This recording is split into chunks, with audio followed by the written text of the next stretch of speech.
സർവേഭ്യഃ നമസ്കാരഃ. ഇന്നത്തെ ക്ലാസ് രാമോദന്തത്തിൻ്റെ തന്നെയാണ്.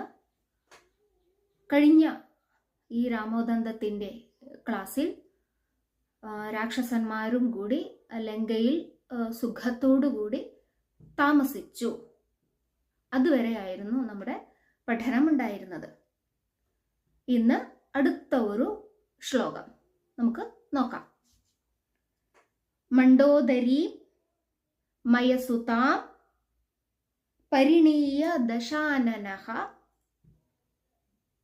തസ്യാമുൽപാദയാമാസ മേഘനാദാഹ്വയം സുതം. മണ്ഡോദരീം മയസുതാം പരിണീയ ദശാനനഃ തസ്യാമുൽപാദയാമാസ മേഘനാദാഹ്വയം സുതം. ഇതിന്റെ പദച്ഛേദം തസ്യാം ഉൽപാദയാമാസ. ചേർന്ന് പറയുമ്പോൾ തസ്യാം ഉൽപാദയാമാസ. ഓക്കെ, തസ്യാം അധികം ഉൽപാദയാമാസ. ഉൽപാദയാമാസ അല്ലെങ്കിൽ ഉത്പാദയാമാസ, രണ്ട് വിധത്തിലും നമുക്ക് പറയാം. ഇവിടെ സാമാന്യമായിട്ട് എന്താ പറയാ, കേവല സന്ധിയാണ് തസ്യാം ഉത്പാദയാമാസ എന്ന സ്ഥലത്ത്. പിന്നെ മേഘനാദാഹ്വയം, മേഘനാദ ആഹ്വയം, മേഘനാദ ആഹ്വയം. അവിടെ സവർണ ദീർഘസന്ധിയാണ് അവിടെ വരുന്നത്. ഓക്കെ, അപ്പൊ ഈ രണ്ടെണ്ണം മാത്രമേ ഇവിടെ സന്ധിയായിട്ട് വരുന്നുള്ളൂ. ബാക്കിയെല്ലാം പദച്ഛേദം ചെയ്തു വെച്ചിരിക്കുന്നതാണ്. ഓക്കെ, അപ്പൊ ഇതിന്റെ അന്വയം നമുക്കൊന്ന് നോക്കാം. ദശാനനഃ, ദശാനനൻ മയസുതാം മണ്ഡോദരീം പരിണീയ, മയസുതാം മയന്റെ പുത്രിയായ മണ്ഡോദരീം മണ്ഡോദരിയെ പരിണീയ പരിണയിച്ചിട്ട് വിവാഹം കഴിച്ചിട്ട് തസ്യാം മേഘനാദാഹ്വയം സുതം ഉൽപാദയാമാസ. തസ്യാം അവളിൽ മേഘനാദാഹ്വയം മേഘനാഥൻ എന്നു പേരുള്ള പുത്രനെ ഉൽപാദിപ്പിച്ചു. ക്ലിയർ ആണല്ലോ? അതായത് മയസുതന്റെ പുത്രിയായ മണ്ഡോദരിയെ ദശാനനൻ വിവാഹം കഴിച്ചിട്ട് അവളിൽ മേഘനാഥൻ എന്നു പേരുള്ള പുത്രനെ ജനിപ്പിച്ചു. ഓക്കെ, അപ്പൊ ഇതാണ് ഇതിന്റെ അന്വയം. ഒന്നും കൂടി അന്വയം പറയാം.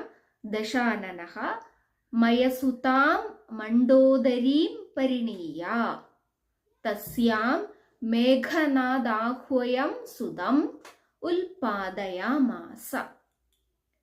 ഓക്കെ, അപ്പൊ ഇവിടെ ക്രിയാപദം ഉത്പാദയാമാസ, ഉത്പാദിപ്പിച്ചു, ജനിപ്പിച്ചു. കഹ ഉത്പാദയാമാസ? ദശാനനഃ, ദശാനനഃ ഉത്പാദയാമാസ. ദശാനനഃ കം ഉത്പാദയാമാസ? ദശാനനഃ സുതം ഉത്പാദയാമാസ. ദശാനനഃ കീദൃശം സുതം ഉത്പാദയാമാസ?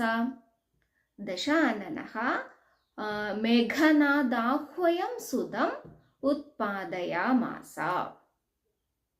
ഓക്കെ, അപ്പൊ ഇതാണ് കർത്തൃപദം, കർമ്മപദം, ക്രിയാപദം എന്നൊരു രീതിയിൽ വരുന്ന അന്വയ രചന. ഇനി ബാക്കിയുള്ള പദങ്ങൾ കൂടിയുണ്ട്. ഏതെല്ലാം ഉണ്ട്? പരിണീയ, തസ്യാം, എന്താ പറയാ, മയസുതാം, മണ്ഡോദരീം. അപ്പൊ ഇവിടെ നമുക്ക് പരിണീയ എന്നെടുക്കാം. ദശാനനഃ കിം കൃത്വാ മേഘനാദാഹ്വയം സുതം ഉത്പാദയാമാസ. ദശാനനഃ പരിണീയ മേഘനാദാഹ്വയം സുതം ഉത്പാദയാമാസ. അപ്പോ പരിണീയ എന്ന് വരുമ്പോൾ അവിടെ ചോദ്യം എന്ത് ചോദിച്ചു? കിം കൃത്വാ, അല്ലെ? ദശാനനൻ എന്തു ചെയ്തിട്ടാണ് മേഘനാഥൻ എന്നു പേരുള്ള സുതനെ ജനിപ്പിച്ചത്? ഇനി അടുത്ത ചോദ്യം, പരിണീയ എന്നാണ് നമ്മൾ ചോദിച്ചല്ലേ. അപ്പൊ വീണ്ടും എങ്ങനെ ചോദ്യം വരും? കാം പരിണീയ, ആരെയാണ് വിവാഹം കഴിച്ചിട്ട് മേഘനാഥൻ എന്നു പേരുള്ള പുത്രനെ ഉത്പാദിപ്പിച്ചത്? അപ്പൊ എങ്ങനെ, ഒന്നുകൂടി സാൻസ്ക്രിറ്റിൽ എങ്ങനെ ചോദിക്കാം? ദശാനനഃ കാം പരിണീയ മേഘനാഥാഹ്വയം സുതം ഉത്പാദയാമാസ. അപ്പൊ എന്താ ഉത്തരം വരിക? ദശാനനഃ മണ്ഡോദരീം പരിണീയ മേഘനാഥാഹ്വയം സുതം ഉത്പാദയാമാസ. ഇനി ആ മണ്ഡോദരി എന്ന പദത്തിന്റെ വിശേഷണം ഉണ്ട് അല്ലെ. അപ്പൊ അതിനനുസരിച്ചിട്ട് ചോദ്യം ചോദിക്കണം.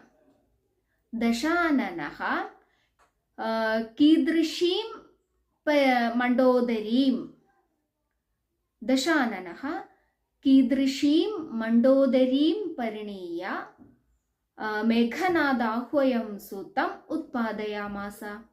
ഉത്തരം എന്ത് വരും? ദശാനനഃ മയസുതാം മണ്ഡോദരീം പരിണീയ മേഘനാഥാഹ്വയം സുതം ഉത്പാദയാമാസ. ഓക്കെ, അപ്പൊ ഇവിടെ മണ്ഡോദരീം എന്ന ഒരു സ്ഥാനത്ത് നമ്മൾ കാം എന്ന് വെച്ചിട്ട് ചോദ്യം കൊടുത്തു. ഓക്കെ, അടുത്തത് ദശാനനഃ മയസുതാം മണ്ഡോദരീം പരിണീയ കസ്യാം മേഘനാഥാഹ്വയം സുതം ഉത്പാദയാമാസ.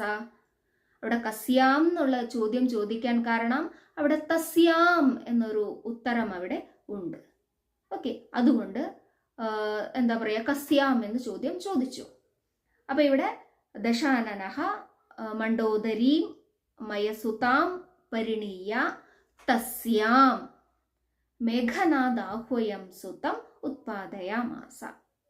ഓക്കെ, അപ്പൊ ഇങ്ങനെ എന്താ പറയാ, ഉത്തരങ്ങളെ കണ്ടിട്ട് ചോദ്യം ചോദിക്കാം. ഓക്കെ, അപ്പൊ ഇവിടെ ക്രിയാപദം ഉത്പാദയാമാസ, കർത്തൃപദം ദശാനനഃ, സുതം എന്നത് കർമ്മപദം.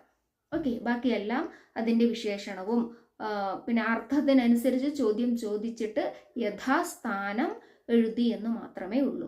മെയിനായിട്ട് അന്വയത്തിലും അതേപോലെ അന്വയത്തിൽ ഇങ്ങനെ എന്താ പറയാ, കർത്ത, കർമ്മം, ക്രിയ എന്നീ ഓർഡറിലാണ് ഉണ്ടാവുക. ഓക്കെ, ഇനി ഇവയിലെ ഓരോ പദത്തിന്റെയും വ്യാകരണം. ദശാനനഃ അറിയാലോ അല്ലെ, അകാരാന്ത പുല്ലിംഗ പ്രഥമ വിഭക്തി ഏകവചനം. പിന്നെ മയസുതാം മണ്ഡോദരീം, മയസുതാം എന്നുള്ളത് സുതാ എന്നുള്ള ആകാരാന്ത സ്ത്രീലിംഗ ദ്വിതീയ വിഭക്തി ഏകവചനം.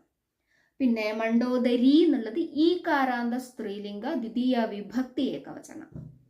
പിന്നെ പരിണീയ എന്നത് ലബന്ധമാണ്. പരി ഉപസർഗപൂർവക നി ധാതോഹോ ലപ് രൂപം. തസ്യാം എന്നത് തദ് ശബ്ദത്തിന്റെ ദകാരാന്ത സ്ത്രീലിംഗ തദ് ശബ്ദത്തിന്റെ സപ്തമി വിഭക്തി ഏകവചനം. മേഘനാഥാഹ്വയം സുതം രണ്ടും ദ്വിതീയ വിഭക്തിയാണ്. ഓക്കെ, അകാരാന്ത പുല്ലിംഗ ദ്വിതീയ വിഭക്തി ഏകവചനം. പിന്നെ ഉൽപാദയാമാസ, ഉത്ത് എന്നത് ഉപസർഗപൂർവകമാണ്. പദ് ധാതോഹോ ആത്മനേപതി പ്രഥമ പുരുഷ ഏകവചനം. ഓക്കെ, ഉത്ത് ഉപസർഗപൂർവക പദ് ധാതോഹോ ആത്മനേപതി പ്രഥമ പുരുഷ ഏകവചനം. ലകാരം വന്നിട്ട് ലിട്ട് ലകാരം. ഓക്കെ, അപ്പൊ ഇതെല്ലാമാണ് ഇതിലെ വ്യാകരണം വന്നിരിക്കുന്നത്. ഇവിടെ പിന്നെ സമസ്ത പദം എന്ന് പറയാനുണ്ടെങ്കിൽ മയസുതാം എന്നാണ്. മയസ്യ സുത മയസുത താം മയസുതാം തത്പുരുഷ സമാസമാണ് ഇവിടെ വന്നിരിക്കുന്നത്. ഓക്കെ, അപ്പോൾ ഈ ഒരു ശ്ലോകത്തിൽ ഇത്ര മാത്രമേ വ്യാകരണം ഉള്ളൂ. എന്തെങ്കിലും ഡൗട്ട് ഉണ്ടെങ്കിൽ ചോദിക്കാം. ഓക്കെ, ധന്യവാദ.